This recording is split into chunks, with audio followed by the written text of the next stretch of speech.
بسم اللہ الرحمن الرحیم۔ سورہ بقرہ کی جو پہلی 4 آیات پڑھی متقین کے بارے میں، انہی کے بارے میں آگے اللہ تعالیٰ فرماتے ہیں اولئک علی ھدی من ربہم واولئک ھم المفلحون، کہ وہی لوگ ہیں ہدایت پر اپنے رب کی طرف سے اور وہی لوگ کامیاب ہیں۔ آگے ہے ان الذین کفروا سواء علیہم اانذرتہم ام لم تنذرہم لا یؤمنون، کہ بے شک وہ لوگ جنہوں نے کفر کیا برابر ہے ان کو آپ ڈرائیں یا آپ ان کو نہ ڈرائیں، لا یؤمنون، وہ ایمان نہیں لائیں گے۔ اس آیت میں اللہ تعالیٰ آپ صلی اللہ علیہ وسلم کو مخاطب فرما رہے ہیں کہ جو لوگ کافر ہیں چاہے آپ ان کو ڈراؤ یا نہ ڈراؤ وہ ایمان نہیں لائیں گے۔ تو یہ بات ان کافروں کے متعلق ہے جن کی نسبت خدا تعالیٰ کو معلوم ہے کہ ان کا خاتمہ کفر پر ہوگا، عام کافر مراد نہیں ہے، کیونکہ بہت سارے کفار جو تھے وہ بعد میں مسلمان ہو۔ تو اب یہاں سے یہ جو آیت شروع ہو رہی ہے، اس کے بعد 15 آیتوں میں ان لوگوں کا ذکر ہے جنہوں نے اس ہدایت کو قبول نہیں کیا بلکہ انکار سے پیش آئے۔ پھر ان لوگوں میں 2 گروہ تھے، 2 جماعت تھیں۔ ایک وہ جنہوں نے کھل کر انکار کیا، جن کو قرآن کی اصطلاح میں کافر کہا گیا۔ دوسرے وہ لوگ جو اپنی بد اخلاقی کی وجہ سے اور جرأت نہ کر سکے کہ دلی عقیدے کو صاف طور پر ظاہر کر دیتے، بلکہ دھوکہ اور فریب کی راہ اختیار کی، مسلمانوں سے یہ کہتے کہ ہم مسلمان ہیں، قرآن اور اس کی ہدایت کو مانتے ہیں، تمہارے ساتھ ہیں، دلوں میں ان کے کفر اور انکار تھا۔ تو کفار کی مجلسوں میں جا کر یہ کہتے کہ ہم تمہارے عقیدے پر ہیں، تمہارے ساتھ ہیں، مسلمانوں کو دھوکہ دینے اور ان کے راز معلوم کرنے کے لیے ہم ان سے ملتے ہیں۔ تو اس گروہ کا نام قرآن کی اصطلاح میں منافق ہے۔ یہ 15 آیتیں ہیں جو قرآن کو نہ ماننے والوں کے متعلق نازل ہوئی ہیں۔ ان میں سے مذکورہ 2 آیتوں میں کھلے کافروں کا ذکر ہے اور آگے 13 آیتوں میں منافقین کا ذکر اور ان کے متعلق حالات و علامات اور ان کا انجام مذکور ہے۔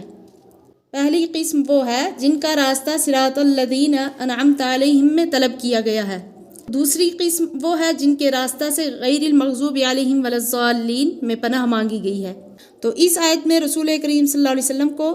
تسلی دینے کے لیے یہ بتلایا گیا ہے کہ یہ ضدی کفار جو حقیقت کو پہچاننے کے باوجود کفر و انکار پر جمے ہوئے ہیں یا اپنے تکبر کی بنا پر کسی حق بات کو سننے کے لیے تیار نہیں ہیں، ان کی اصلاح اور ایمان کے متعلق جو آپ کوشش کرتے ہیں ان کے لیے مؤثر ثابت نہ ہوگی، بلکہ آپ صلی اللہ علیہ وسلم کا کوشش کرنا اور نہ کرنا ان کے حق میں برابر ہے۔ آگے ہے ختم اللہ علی قلوبہم وعلی سمعہم، کہ اللہ تعالیٰ نے مہر لگا دی ان کے دلوں پر اور ان کے کانوں پر، وعلی ابصارہم غشاوۃ ولہم عذاب عظیم، اور ان کی آنکھوں پر پردہ ہے اور ان کے لیے بڑا عذاب ہے۔ تو ان 2 آیتوں میں حق تعالیٰ نے ان کافروں کا ذکر فرمایا ہے جو اپنے کفر و انکار میں ضد تک پہنچ گئے تھے اور اس ضد کی وجہ سے وہ کسی حق بات کو سننے کے لیے تیار نہ تھے۔ ایسے لوگوں کے بارے میں اللہ کا دستور اور قانون یہی ہے کہ ان کو ایک سزا اسی جہان میں نقدیہ دی جاتی ہے، کہ ان کے دلوں پر مہر لگا دی جاتی ہے، کانوں آنکھوں کو حق و صدق کے قبول کرنے سے بند کر دیا جاتا ہے۔ ان کا حال حق و صدق کے بارے میں ایسا ہو جاتا ہے کہ گویا نہ ان کو سمجھنے کی عقل، نہ دیکھنے کے لیے آنکھیں، نہ سننے کے لیے کان۔ تو آخر آیت میں ایسے لوگوں کا عذاب عظیم میں مبتلا ہونا ذکر کیا گیا ہے۔ تو اللہ تعالیٰ نے ان کے دلوں اور کانوں پر مہر لگا دی ہے اور ان کی آنکھوں پر پردہ پڑا ہوا ہے، یعنی سوچنے سمجھنے کے جتنے راستے تھے وہ سب بند ہیں، اس لیے ان سے اصلاح کی توقع رکھنا بیکار ہے۔ کسی چیز پر مہر اس لیے لگائی جاتی ہے کہ باہر سے کوئی چیز اس میں داخل نہ ہو سکے۔ ان کے دلوں اور کانوں پر مہر لگانے کا یہی مطلب ہے کہ ان میں قبول حق کی کوئی گنجائش باقی نہیں رہی۔ ان کی اس حالت کو دلوں اور کانوں پر تو مہر کرنے سے اللہ تعالیٰ نے تعبیر فرمایا ہے، مگر آنکھوں کے لیے مہر کے بجائے پردہ پڑنے کا ذکر کیا گیا ہے، تو اس میں حکمت یہ ہے کہ دلوں میں آنے والا کوئی مضمون یا کوئی خیال کسی ایک سمت یعنی ایک جہت سے نہیں آتا، ہر طرف سے آ سکتا ہے۔ اسی طرح کانوں میں پہنچنے والی آواز بھی ہر سمت ہر جہت سے آ سکتی ہے، تو ان کی بندش جب ہی ہو سکتی ہے جب ان پر مہر کر دی جائے۔ تو باخلاف آنکھوں کے کہ ان کا ادراک صرف ایک سمت یعنی سامنے سے ہی ہو سکتا ہے، اور جب سامنے پردہ پڑ جائے تو آنکھوں کا ادراک بھی ختم ہو جاتا ہے۔ تو ان دونوں آیتوں سے معلوم ہوا کہ کفر اور ہر گناہ کی اصل سزا تو آخرت میں ملے گی، مگر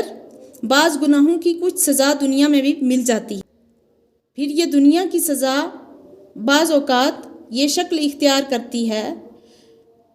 کہ اپنے حالات کو سدھارنے کی توفیق چھین لی جاتی ہے۔ انسان آخرت کے حساب و کتاب سے بے فکر ہو کر اپنی نافرمانیوں اور گناہوں میں بڑھتا چلا جاتا ہے، اور اس کی برائی کا احساس بھی اس کے دل سے جاتا رہتا ہے۔ حدیث میں ہے کہ انسان جب کوئی گناہ کرتا ہے تو اس کے دل پر ایک سیاہ نقطہ لگ جاتا ہے، لیکن اگر اس نے اس گناہ سے توبہ نہ کی اور دوسرا گناہ کر لیا